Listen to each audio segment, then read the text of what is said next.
Is your GP work, your work as a GP that you're currently doing, is that at risk from AI?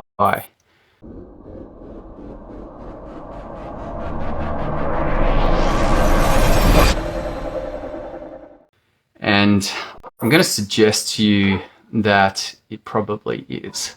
That may not be news that you want to hear. You're like, man, we've got so many problems in general practice, and you're telling me that AI is going to come in and take over our work? Well, unfortunately, yes. Why do I say that? Well, we've got a problem. We've got too many people that need medical care, not enough doctors, particularly in two critical areas.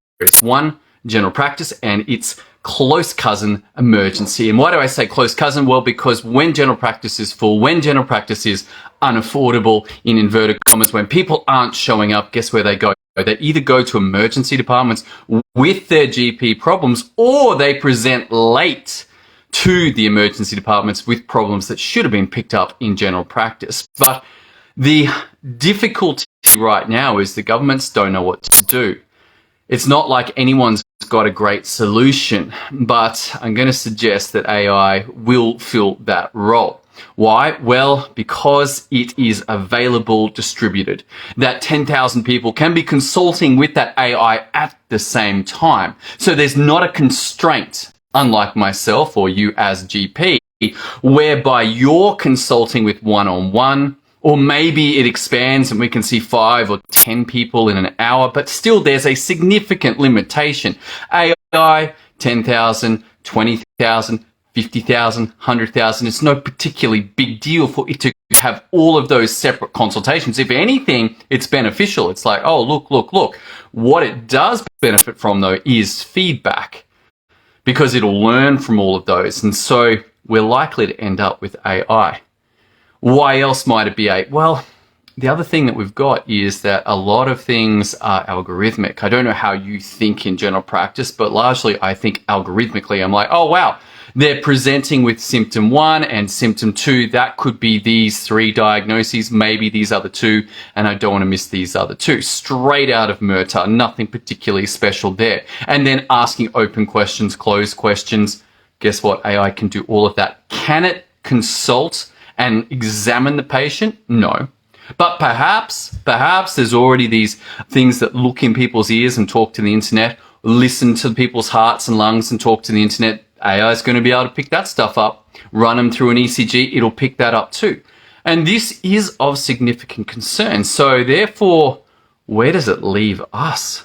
Where does it leave us? What is the advantage of actually having a human doctor? Well, it's an interesting thing, because there may be more going on in a consultation besides just the algorithmic thinking. There may be an emotional resonance. There may be things going on between the two beings that are beyond something that AI can do. And while it may be able to replicate emotions, it may be able to replicate empathy by learning what it is, it's still only ever going to be a simulation.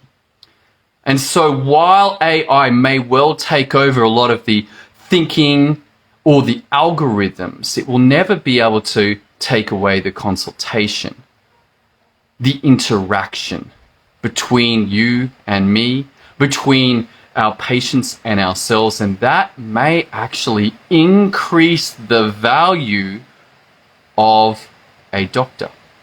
Your work may actually be more valuable because of AI. So my takeaway from this, and perhaps yours is too, I'd love to know what you think, post it up in the comments, that AI represents both a threat to how we have been doing things right now, but also an opportunity for us to discover our true value as healers. And beyond the thinking and beyond the algorithms may represent a place of true healing that can only be done human to human.